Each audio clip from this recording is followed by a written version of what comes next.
बाप रे, फरवरी का महीना चल रहा है, फिर भी ये सुबह की ठंड कुल्फी जमा देती है। अरे बहू, कहाँ मर गई तू? क्या हुआ माँ? क्यों सुबह सुबह मरने मारने की बातें कर रही हो? स्वाति चाय और नाश्ता बना रही है, आती ही होगी। अरे ऐसा क्या बना रही है वो नाश्ते में जो उसे इतना समय लग रहा है? उतने में वहां पर स्वाति चाय और नाश्ता लेकर आती है। नाश्ता तैयार है माँ जी, गर्मा गर्म ब्रेड पकोड़े। चल चल, अपनी ये नौटंकी बंद कर और जल्दी से परोस दे। बहुत भूख लगी है मुझे, ऊपर से ये जानलेवा ठंड। गर्मा गर्म खाऊंगी तो कुछ अच्छा लगेगा। वाह स्वाति, क्या कमाल की ब्रेड पकौड़े बनाए हैं तुमने। मजा ही आ गया। है ना माँ? हाँ हाँ, अच्छा ही बना है, पर इससे अच्छा तो मैं बनाती हूँ। पर फिर भी इसने कोशिश अच्छी की है। कोई बात नहीं माँ जी, आप तो बस खाने का ही काम कीजिए, क्योंकि आप कभी दूसरों की तारीफ कर ही नहीं पाओगी। क्योंकि दूसरे आपसे आगे जाए, ये आपसे बर्दाश्त थोड़ी होगा। चुप रे बहू, सुबह सुबह दिमाग का दही मत कर और जाकर और ब्रेड पकोड़े बना और अपनी हद में रह। आजकल तेरी जबान बहुत चलने लगी है। स्वाति अब ऐसे ही अक्सर नाश्ते में ब्रेड पकोड़े बनाया करती है। शुरुआती के कुछ दिनों तक वसुंधरा और केतन उसे चुपचाप खाते हैं, पर लगातार वही खाना खाने के कारण वो दोनों भी अब ऊब जाते हैं। अरे ओ बेवकूफ औरत, ये क्या रोज रोज ब्रेड पकोड़े बनाती रहती है तू? अरे तेरी अक्ल क्या घास चढ़ने गई है क्या? और नहीं तो क्या स्वाति, अरे सुबह सुबह ब्रेड पकोड़े खाकर हम पक गए हैं। कुछ अलग भी बनाया करो ना। पराठे, उपमा, पोहे, कितना कुछ बनाने के लिए होता है, लेकिन तुम हो कि बस ब्रेड पकोड़े ही बनाती रहती हो। अरे बाबा, जानती हूं मैं, लेकिन अब कुछ दिनों के बाद ठंड चली जाएगी, फिर गर्मी में ये सब खाने नहीं मिलेगा।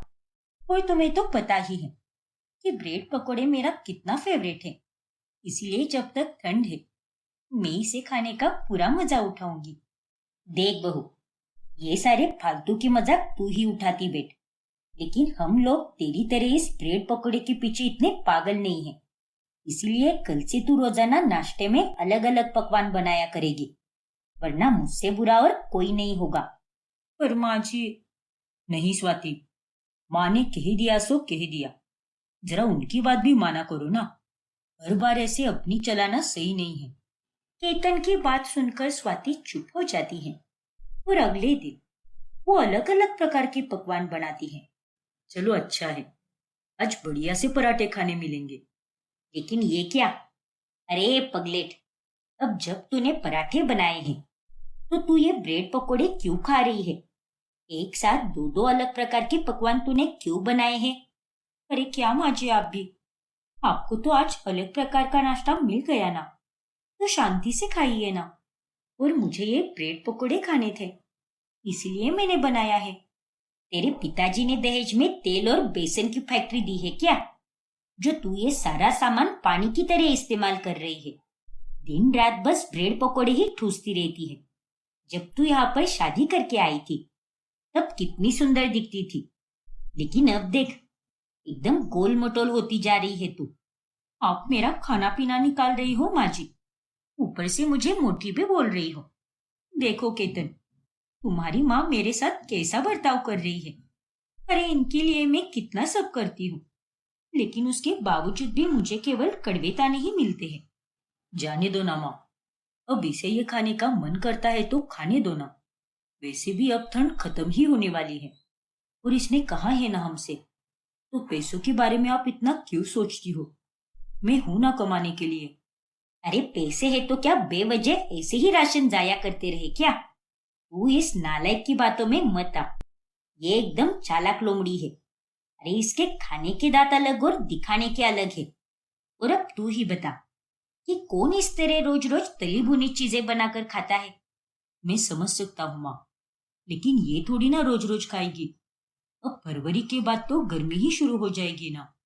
मुझे तो इस पर कोई भरोसा नहीं है। अरे इतना तला हुआ खा खा कर इसकी सेहत भी खराब हो सकती है, और सुबह से लेकर रात तक ये तो बस रसोई में जा जाकर ब्रेड पकौड़े ही खाती रहती है। अरे अभी तो इसे ये सब खाने में मजा आ रहा है, लेकिन इसके बाद में बुरे नतीजे हो सकते हैं और तभी इसे समझ आएगा। बस कीजिए माँ जी, आज तक मैंने आपकी जितनी बुज़दिल औरत नहीं देखी। मुझे आपसे ये उम्मीद नहीं थी कि आप मेरे खाने पीने तक उतर जाओगी, और आपने ये सारी बातें बोलकर मेरा दिल बहुत दुखाया है। और अब से मैं इस घर में ब्रेड पकोड़े तो क्या, अन्न का एक निवाला भी नहीं खाऊंगी। बस अब बहुत हो गया, मैं और आप दोनों का नहीं सुन सकती। इतना कहते हुए स्वाति वहां से चली जाती है और वो बाहर जाकर ठेले पर ढेरों ब्रेड पकोड़े खाती है। अब मुझे जानबूझकर घर पर भूखा रहना ही होगा, ताकि माची और केतन मुझ पर दया करे और रोजाना मुझे ये ब्रेड पकोड़े बनाने दे। वरना इनका अगर ऐसे ही चलता रहा तो ये दोनों तो मुझे ब्रेड पकोड़े खाने ही नहीं देंगे। स्वाति को अब भूखा देखकर वसुंधरा और केतन को अच्छा नहीं लगता, और फिर बाद में, ये ले बहू, खा ले अपने ब्रेड पकोड़े, लेकिन इसे भूखी मत बैठ। नहीं माँ जी, मुझे ये सब नहीं चाहिए, लेकर जाइए इसे। अरे ओ ओवर एक्टिंग की दुकान, मैं तुझे ज्यादा मस्का पॉलिश नहीं लगाने वाली। चुपचाप खा ले इसे, वरना मैं खुद से ही इसे तेरे मुंह में ठूस दूंगी, समझी कि नहीं? और अपना गुस्सा इसे खाने पर मत निकाला कर। और हाँ, ठंड खत्म होने तक अगर तुझे ब्रेड पकोड़े खाने हैं तो तू खा सकती है, मुझे कोई दिक्कत नहीं है। बस कम मात्रा में खाना, क्योंकि इससे तुझे गैस, पेट दर्द और कई सारी दिक्कतें हो सकती है। ठीक है माँ जी, थैंक यू सो मच। फिर वसुंधरा वहां से चली जाती है। आखिरकार मेरी चाल कामयाब हो ही गई। ठंड तो बस एक बहाना है। अब देखना, ऐसे ही रोजाना ड्रामा कर करके मैं इन लोगों को उल्लू बनाया करूंगी, और अब तो मुझे ब्रेड पकोड़े खाने से कोई नहीं रोक सकता। अब वापस अगले दिन से स्वाति फिर से रोजाना ब्रेड पकोड़े बनाने लगती है। फरवरी से मार्च का महीना शुरू हो जाता है। गर्मियां भी दस्तक देने लगती है, पर फिर भी स्वाति ब्रेड पकोड़े बनाना बंद नहीं करती। हे भगवान, अरे एक तो कितनी गर्मी पड़ी है, और ऊपर से तूने ये पकोड़े बना बनाकर घर में कितना धुआं फैलाया है। और आज तो तूने हद ही कर दी। कितने तरह तरह के पकोड़े बनाए हैं तूने। हाँ माँ जी, ये मेरा आज का स्टॉक है। प्याज, पनीर, आलू और पालक सबके पकोड़े बनाए हैं मैंने, और मैं इसे हर एक घंटे के बाद खाऊंगी। बहुत मजा आएगा। लेकिन आप चिंता मत कीजिए, आपके लिए भी बनाए हैं मैंने। साथ मिलकर जम के खाएंगे। अरे गधेड़ी, मुझे नहीं खाना ये सब, तू ही ठूसती रहे इसे। अरे अब तो गर्मी के दिन भी शुरू हो चुके हैं, पर फिर भी ये तेरा तला भुना खाना बंद ही नहीं हो रहा। देख बहू, तूने मुझसे पहले ही कहा था कि जब गर्मी शुरू हो जाएगी तब तू ये सब खाना बंद कर देगी, तो फिर तू ये सब क्यों बना रही है? ओफो माँ जी, आप ये कौन सी दुनिया में जी रही हो? और ठंड कहाँ पर गई है? अभी तो मार्च का पहला हफ्ता ही चल रहा है। देखिए, सुबह के समय में कितनी ठंड पड़ी है, और पिछले साल भी ठंड देर से चालू हुई थी, इसीलिए गर्मी भी देर से ही शुरू होगी। और अब भी मेरे पास बहुत दिन है, तो मुझे ये सब मजे से खाने दीजिए ना। मैं अब तुझे क्या ही बोलूं, मेरे दिमाग ने तो जवाब देना ही बंद कर दिया है तेरे आगे। अरे क्या माँ जी, आप भी। अच्छा चलिए, अब आप बाहर जाइए, तब तक मैं रसोई साफ कर देती हूँ और एग्जॉस्ट फैन भी चालू कर देती हूँ, ताकि ये गर्म धुआं बाहर चला जाए। वसुंधरा को स्वाति की हरकतें साफ पता चलती हैं। ये निर्लज्ज लड़की तो बस ठंड का बहाना दे रही है, लेकिन इसके ब्रेड पकोड़े का नाटक बंद करने के लिए मेरे पास एक बहुत अच्छा तरीका है, जिससे ये ब्रेड पकोड़े बना ही नहीं पाएगी। नालायक कही की, इसके कारण मेरे राशन की कितनी बर्बादी हो रही है। वसुंधरा बेसन, तेल और पकोड़े बनाने का अन्य सामान छुपा देती है, और बाद में जब स्वाति को वहां पर कुछ भी नहीं मिलता तब वो उदास हो जाती है। अरे माँ जी, आपने वो तेल का नया पैकेट देखा है क्या कहीं पर? मैंने पूरी रसोई देख ली, लेकिन वो तो मुझे कहीं पर भी नहीं मिला। और तो और बेसन भी खत्म हो गया है। पता नहीं मेरा ध्यान कैसे नहीं गया। और अगर मुझे पहले पता होता तो मैं सारा सामान बाजार से लेकर आ जाती।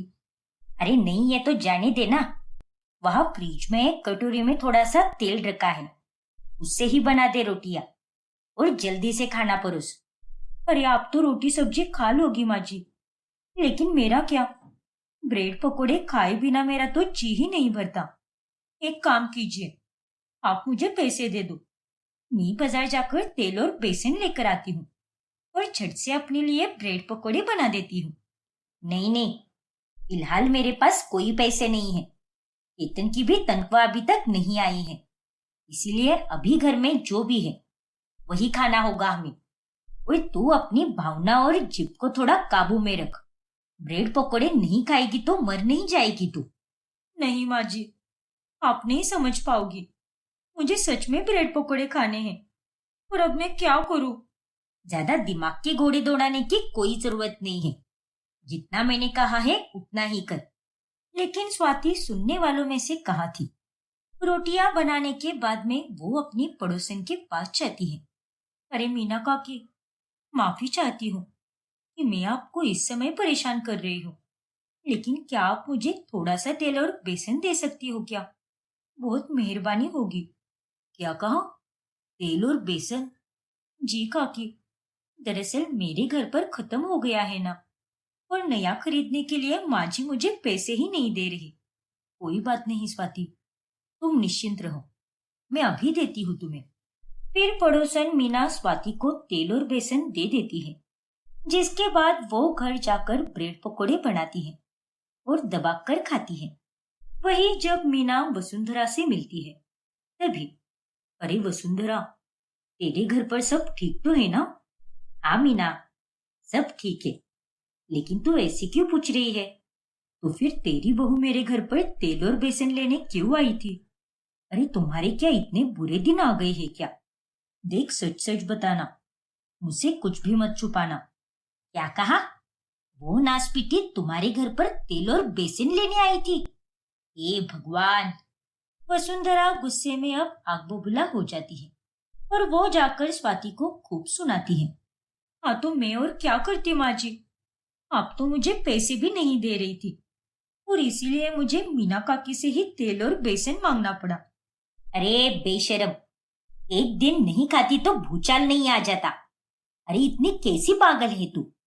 और खबरदार, जो आइंदा से तूने ऐसी हरकत भी की तो जिससे मेरी इज्जत मिट्टी में मिले। अरे वो तो अच्छा है कि ये बात तूने जाकर मीना से कही, लेकिन उसकी जगह पर अगर कोई और होता तो अब तक ये बात सारे मोहल्ले में फैल जाती। ठीक है माँ जी, आइंदा से ऐसा नहीं होगा। ऐसे ही दिन गुजरते जाते हैं और अब रोजाना ब्रेड पकोड़े खा खाकर स्वाति की तबीयत खराब हो जाती है। कभी उसे गैस होती तो कभी पेट दर्द हो जाता। ऐसे ही उसके जन्मदिन के अवसर पर, ये लो स्वाति, ये दवाई खा लो, इससे तुम्हें आराम मिलेगा। ये सब क्या हो रहा है केतन? आज अपने जन्मदिन के दिन पर केक खाने की जगह पर मैं दवाई खा रही हूँ। लोग तो जन्मदिन मनाने के लिए बाहर घूमने जाते हैं, और मैं हूँ कि यहाँ 50 बार बाथरूम के चक्कर लगा रही हूँ। लगता है आज का मेरा जन्मदिन बाथरूम में ही मनाना पड़ेगा। अब इसमें तुम्हारी ही गलती है। मैंने और माँ ने तुम्हें कितना समझाया कि रोजाना ब्रेड पकोड़े मत खाओ। ऐसे पदार्थ रोजमर्रा की जिंदगी में नहीं खाए जाते। आलू, मैदा, बेसन और तेल, ये सब एक मात्रा तक ही ठीक लगते हैं। हाँ केतन, तुम सही कह रहे हो, और अब से मैं शपथ लेती हूँ कि मैं ब्रेड पकोड़े नहीं खाऊंगी। क्या कहा? सच में? हाँ माँ जी, सच में। बहुत खूब। चलो, देर आए पर दुरुस्त आए। आखिरकार इतना बीमार होने के बाद में तुम्हें अपनी गलती का एहसास हो ही गया। हाँ माँ जी। लेकिन फिर 4 दिनों के बाद में वसुंधरा स्वाति को फिर से बाहर से लाया हुआ ब्रेड पकोड़ा खाते हुए देख लेती है। हाय मेरे ब्रेड पकोड़े, तुझे मैंने कितना मिस किया। पिछले 1 हफ्ते से नहीं खाया मैंने तुझे, लेकिन अब तो मैं एकदम ठीक हो गई हूँ, तो मैं तुझे फिर से पहले जैसे ही खाया करूंगी। हे भगवान, इस लड़की का कुछ भी नहीं हो सकता। तो अब वसुंधरा अपना सर पकड़ लेती है। संजना बहू, आज रात को जल्दी सो जाना, क्योंकि अब कल से तुझे रोज सुबह 5 बजे उठना है और नहा धोकर निकलना है। क्या? लेकिन कहाँ माँ जी? अरे सुबह की सब्जी लाने। सुबह की सब्जी? हाँ बहू, हमारे मोहल्ले में किशोर सब्जी वाला आता है और पूरा मोहल्ला उससे ही सब्जी लेता है। बहुत बड़ी लाइन लगती है, इसीलिए तू 6 बजे जाएगी तो तुझे आराम से 7 बजे तक सब्जी जरूर मिलेगी। अरे बाप रे! इससे पहले तो ये काम मैं किया करती थी, लेकिन अब तो तू आ गई है ना, इसीलिए ये काम अब तू करेगी। लेकिन माँ जी, मैं इतनी सुबह उठकर कैसे जाऊंगी? मेरे खानदान में भी आज तक इतनी सुबह कोई नहीं उठा होगा। देखो बहू, अब तुम्हें अपने बहू होने का कर्तव्य तो निभाना ही पड़ेगा। आखिर कब तक ये काम मुक्ता करती रहेगी? और वैसे भी सुबह सुबह जल्दी उठना भी सेहत के लिए काफी फायदेमंद होता है। ठीक है पापा जी, मैं उठ जाऊंगी। अब संजना रात को सोने से पहले अलार्म लगा देती है। फिर अगले सुबह अलार्म बार बार बजता है, लेकिन संजना उठती ही नहीं और नींद में चिढ़कर वो अपने अलार्म को पति आयुष के चेहरे पर पटक देती है।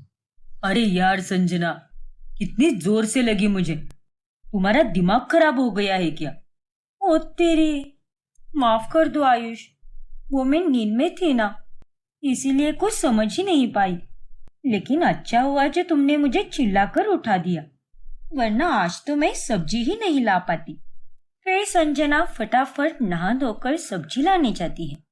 1 घंटे तक लाइन में खड़े रहने के बाद आखिरकार उसे सब्जी मिल ही जाती है। आज तो मेरी शामत ही आ गई थी माँ जी, मुझे तो पता भी नहीं था कि इतनी सुबह भी लोग जाग जाते हैं। हाँ बहू, यहाँ के सारे लोग जल्दी ही उठते हैं, लेकिन कोई बात नहीं, अभी तू नई नई आई है ना, इसीलिए तुझे थोड़ी तकलीफ होगी। लेकिन देखना, एक बार सुबह जल्दी उठने की आदत पड़ गई ना, तो तुझे भी बहुत अच्छा लगेगा।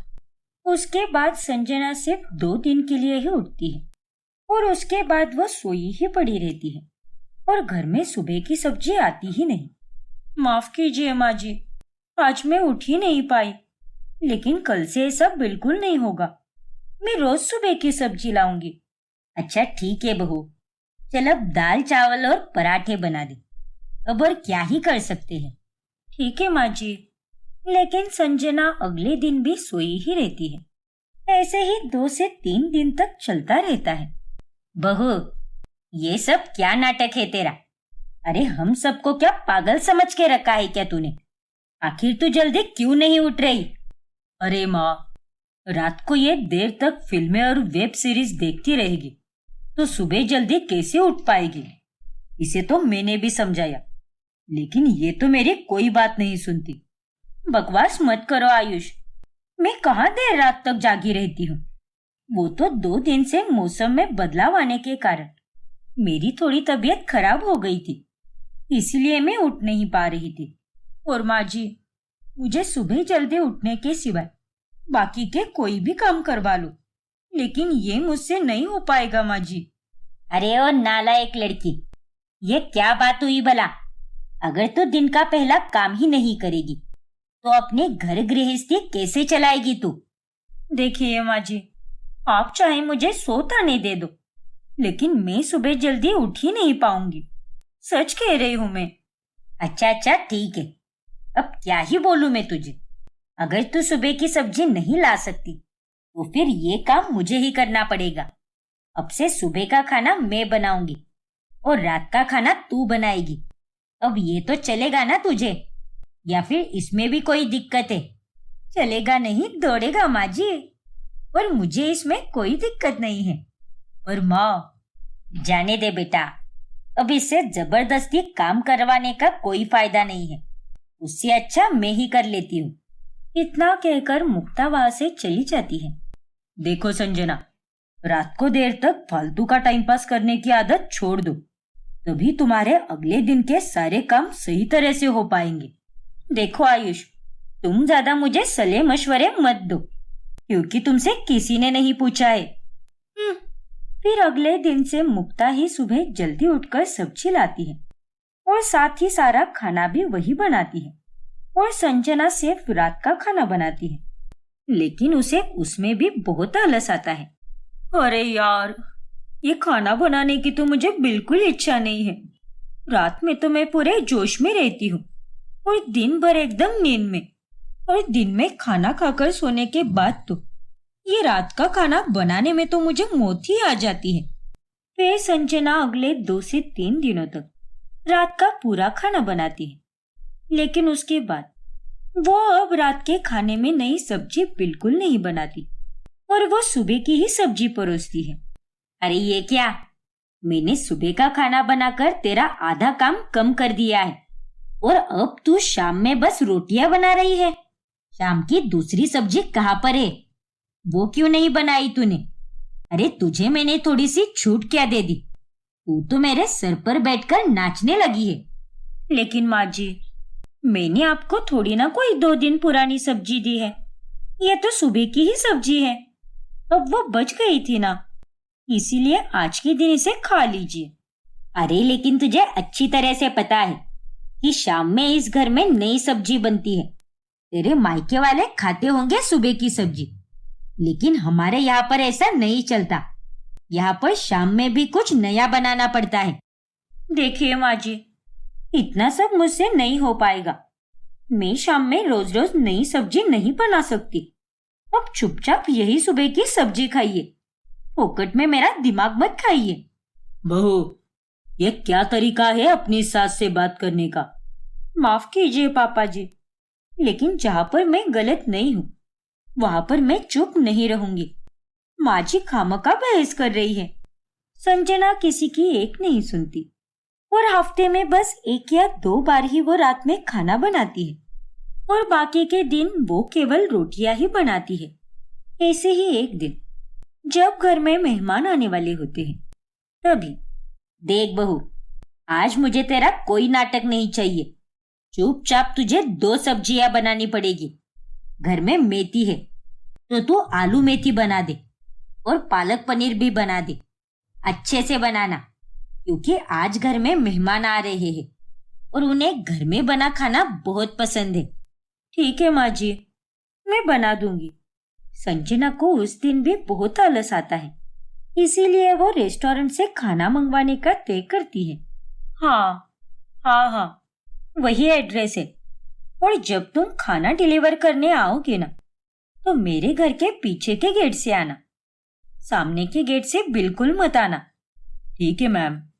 लेकिन वो डिलीवरी बॉय खाना पीछे के गेट से देना भूल जाता है और वो सामने के गेट से आ जाता है और घर का दरवाजा मुक्ता ही खोलती है और मेहमान देख लेते हैं कि मुक्ता ने बाहर से खाना मंगवाया है। अरे ये क्या मुक्ता, तुमने बाहर से खाना मंगवाया है? अरे तुम्हें अच्छी तरह से पता है कि हमें बाहर का खाना बिल्कुल भी पसंद नहीं है।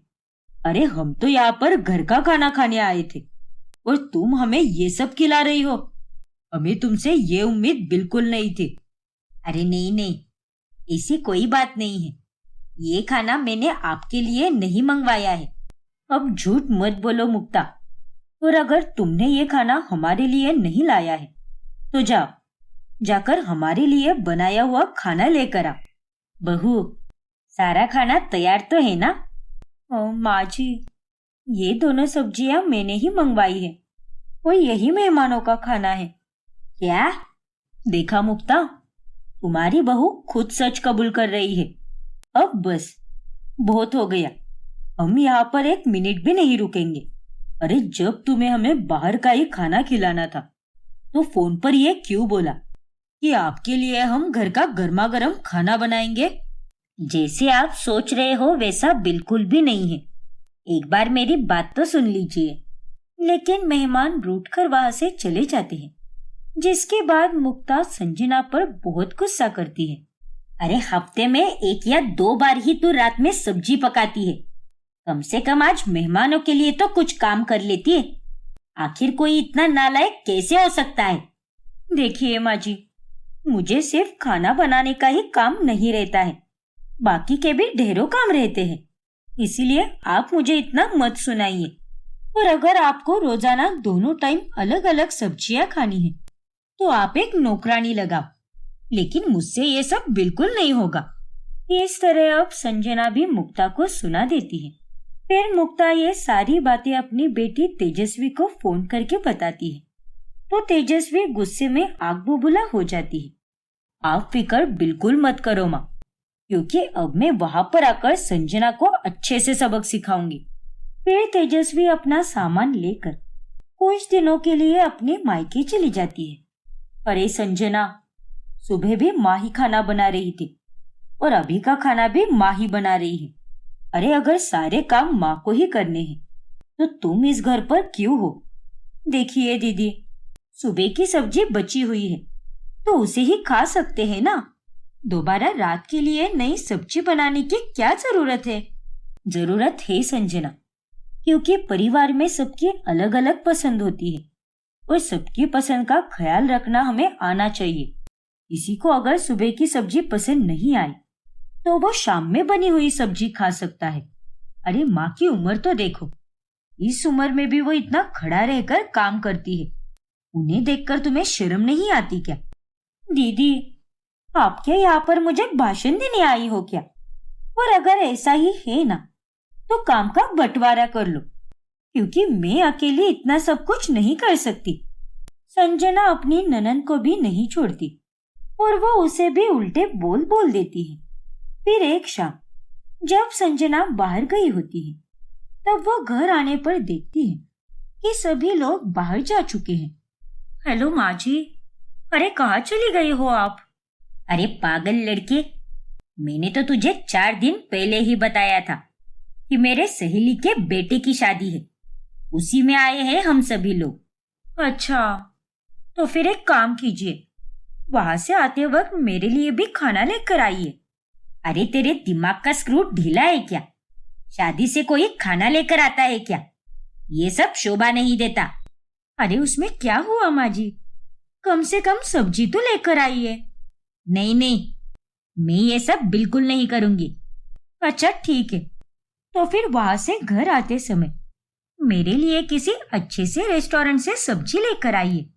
मैं अपने लिए रोटियां बना दूंगी। नहीं नहीं, यहाँ से सीधा हम घर आने वाले हैं, रास्ते में कहीं भी नहीं रुकेंगे, नहीं तो तू खुद ही बनाकर खा ले। अरे लेकिन माँ जी। हेलो माँ जी। मुक्ता फोन कट कर देती है। इसके साथ तो यही होना चाहिए, अब तो इसे सुबह की ही सब्जी खानी पड़ेगी, और नहीं तो क्या। फिर संजना अपने पति को कॉल करती है। हेलो आयुष, घर के सभी लोग शादी में गए हैं और मेरे लिए कुछ खाना भी नहीं है, इसलिए तुम एक काम करो, तुम मुझे कुछ पैसे भेज दो तो मैं अपने लिए रेस्टोरेंट से सब्जी मंगवा लूंगी। हरगिज नहीं संजना, रोज रोज बेफिजूल के खर्चे कर करके तुमने मेरे बैंक बैलेंस की ऐसी की तैसी करके रख दी है। अब खाओ सुबह की सब्जी, जैसे तुम सबको खिलाती रहती हो। पर आयुष, सुनो तो मेरी बात। आयुष भी फोन कट कर देता है।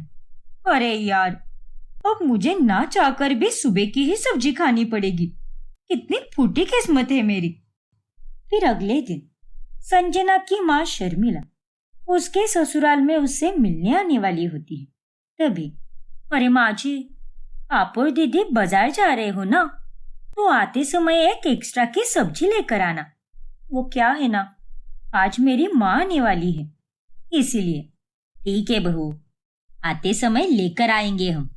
लेकिन मुक्ता और तेजस्वी को आने में बहुत देर हो जाती है और संजना को ना चाहते हुए भी शर्मिला को सुबह की ही सब्जी देनी पड़ती है। और तभी वहां पर तेजस्वी और मुक्ता भी आती है। ये क्या है संजना, अरे हम सबके साथ अन्याय करती हो वो तो हमें समझ आता है, लेकिन कम से कम अपनी माँ के लिए तो कोई नई सब्जी बना देती ना। इन्हें भी तुम सुबह की ही सब्जी दे रही हो क्या? सुबह की सब्जी? फिर तेजस्वी शर्मिला को सब कुछ बता देती है कि कैसे संजना सबको सुबह की सब्जी ही खिलाती है और सारा दिन मुक्ता से ही काम करवाती है। हे भगवान, संजना, ये सब मैं क्या सुन रही हूँ? नहीं माँ, ये सच नहीं है। वो दरअसल। अरे चुप हो जा, तुझे मैंने कितने संस्कार दिए हैं, इतने अच्छे घर में तेरी शादी करा कर दी है, लेकिन उसके बाद भी तू ये सब कर रही है। अरे तुझे तो शुक्र मनाना चाहिए कि तू इस परिवार की बहू बनी है। माफ कर दो माँ, लेकिन अरे बस बहुत हुआ। और मुक्ता जी, अब आपको कोई काम करने की कोई जरूरत नहीं है। सारा काम यही करेगी। और अगर इसने ऐसा नहीं किया तो आप इसे घर से बाहर निकाल देना। तब तो मैं भी इसे सहारा नहीं दूंगी। ठीक है शर्मिला जी। संजना अपनी माँ की बातें सुनकर बहुत डर जाती है और उस दिन के बाद से वो सुबह और शाम दोनों टाइम का खाना पूरा बनाती है और सबके साथ अच्छे से पेश आती है। रुचिता बाहर से सामान खरीदकर वापस घर आती है। तभी वो देखती है कि उसकी मौसी उसके ससुर को अपने हाथ से खाना खिला रही है। अरे वाह झिलमिल, ये बैंगन का भरता तो बहुत ही स्वादिष्ट बना है। सच में खाकर तो मजा ही आ गया। जी धन्यवाद। ये लीजिए और खाइए। अजीब बात है, पापा जी खुद के हाथ से खाने की जगह पर मौसी जी के हाथ से खाना क्यों खा रहे हैं? आखिर यहाँ पर क्या खिचड़ी पक रही है? उतने में मौसी जी झिलमिल और ससुर विनोद रुचिता को देख लेते हैं और उसे देखकर वो चौंक जाते हैं। अरे रुचिता, तू यहाँ पर? और कब आई? बस अभी अभी आई हूँ मौसी जी। और बहू, मेरे राइट हैंड में बहुत दर्द हो रहा है। शायद सोते समय मेरे सिर के नीचे आ गया। बहुत तकलीफ हो रही है। हाँ झिलमिल, और इसी वजह से मैं जीजाजी को अपने हाथों से खाना खिला रही हूँ। अब लेफ्ट हैंड से तो ये खाना नहीं खा सकते ना, इसीलिए मैं ही इन्हें खिला रही हूँ। अच्छा, ऐसी बात है क्या? ठीक है। मैंने तो इनसे कुछ पूछा भी नहीं और ये दोनों अचानक से मुझे सफाई देने लग गए। खैर, मौसी जी तो नॉर्मली ही खाना खिला रही है। मैं भी ना अपने दिमाग के घोड़े को ज्यादा ही दौड़ाती हूँ। रुचिता उस बात को नजरअंदाज कर देती है। फिर एक दिन जब रुचिता और उसका पति ईशान दोनों साथ मिलकर अपनी शादी की फोटो एल्बम देख रहे होते हैं, तभी अचानक से अलमारी में दूसरी एल्बम निकालते वक्त एक बहुत ही पुरानी एल्बम नीचे गिर जाती है। ओफो ईशान, क्या करते हो तुम भी? देखो, एल्बम गिरा दी तुमने। रुको, मैं ही उठाती हूँ। अरे नहीं नहीं, तुम क्यों दिक्कत ले रही हो? फिर झट से ईशान उस पुरानी फोटो एल्बम को उठाकर वापस अलमारी में रख देता है। अरे क्या तुम भी ईशान, अब वो एल्बम गिरी ही थी तो उसे भी दूसरी एल्बम के साथ देख लेते ना, क्यों उसे रख दिया? नहीं रुचिता, वो बहुत पुरानी एल्बम है और उसमें कुछ खास फोटोज भी नहीं है। पापा और उनके दोस्तों के कई सालों पुरानी ट्रिप के फोटोज है और तुम्हें बोर होगा। अच्छा वो जाने दो, तुम ये देखो, इसमें मेरे बचपन के फोटोज है। ऐसे ही एक रोज जब रुचिता मोहल्ले में फल खरीद रही होती है, तभी उधर उसे एक पड़ोस की औरत मिलती है। अरे बिटिया, कैसी हो? स्वर्णा की बहू हो ना तुम? जी हाँ आंटी जी, मैं ठीक हूँ। आप कैसी हो? बस एकदम फर्स्ट क्लास बिटिया। वैसे तुम्हारे ससुर और तुम्हारी मौसी जी का क्या चलता रहता है? जब देखो तब एक साथ घूमते फिरते ही रहते हैं। अरे मैंने तो तेरे ससुर को संध्या से ज्यादा उसकी बहन के साथ ही देखा है। तुम्हें भी शक हो ही चुका होगा ना? तुम तो वहाँ पिछले एक हफ्ते से रह रही हो।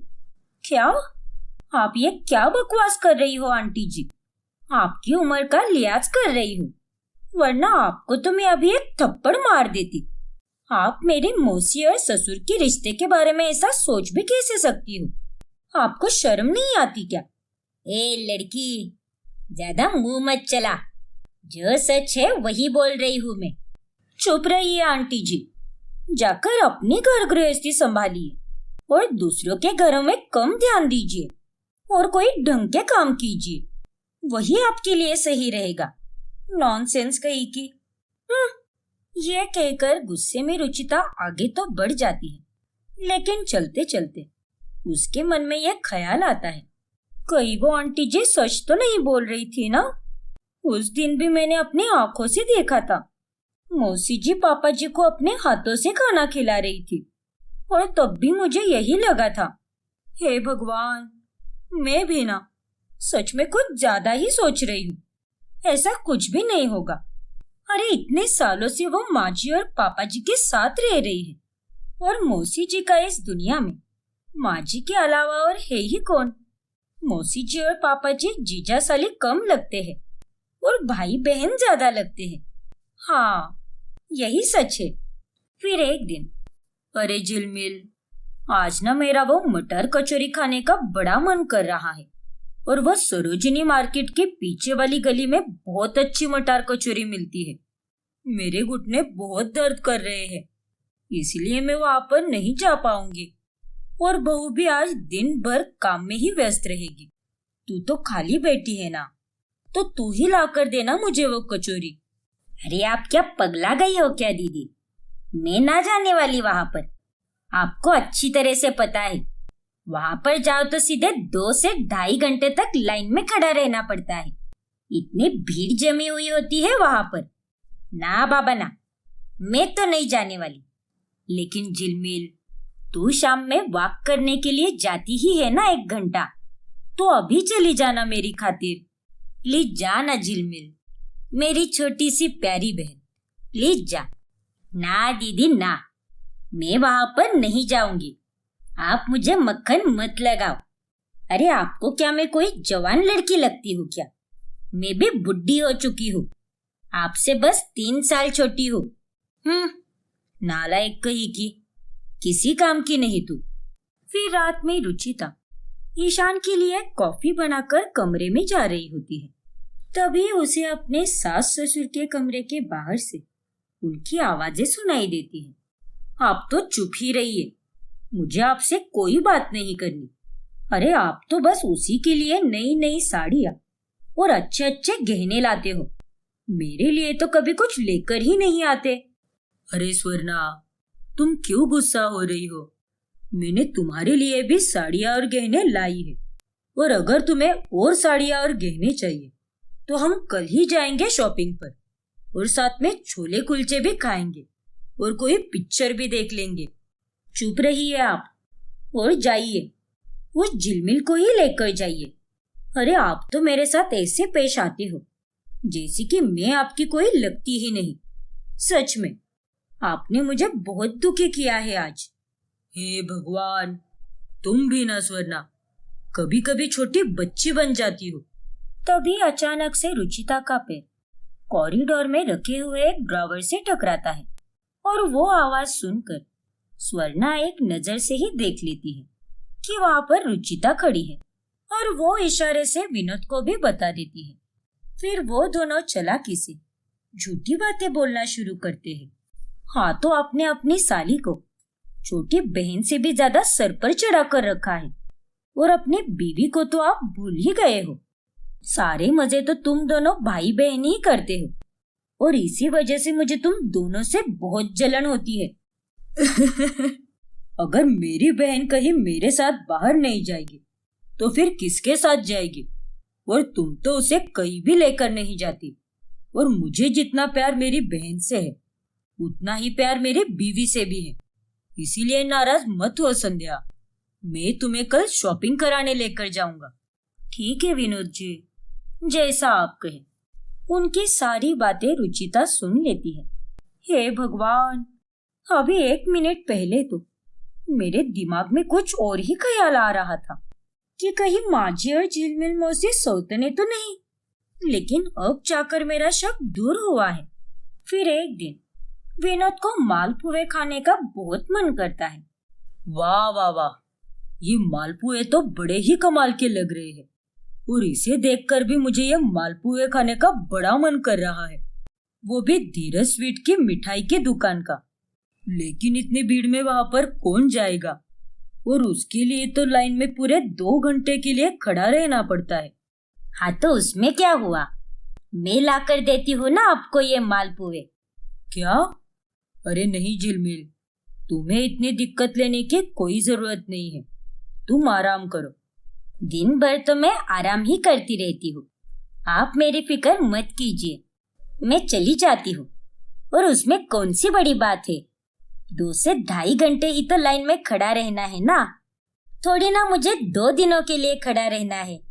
और आपके लिए मैं इतना कर ही सकती हूँ विनोद जी।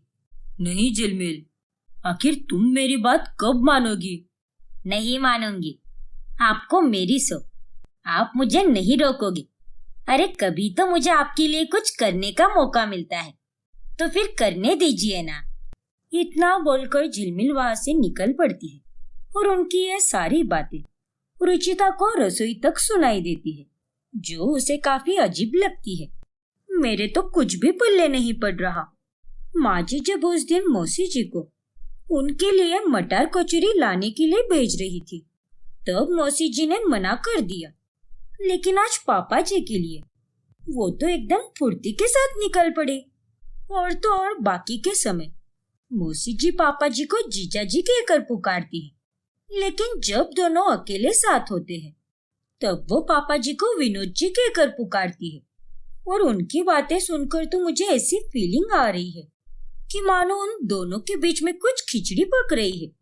मुझे अब इस बात का पता लगाना ही होगा, क्योंकि किसी भी जीजा साली के बीच में इतना प्यार मैंने आज तक नहीं देखा है और ना ही कभी ऐसी बातचीत सुनी है।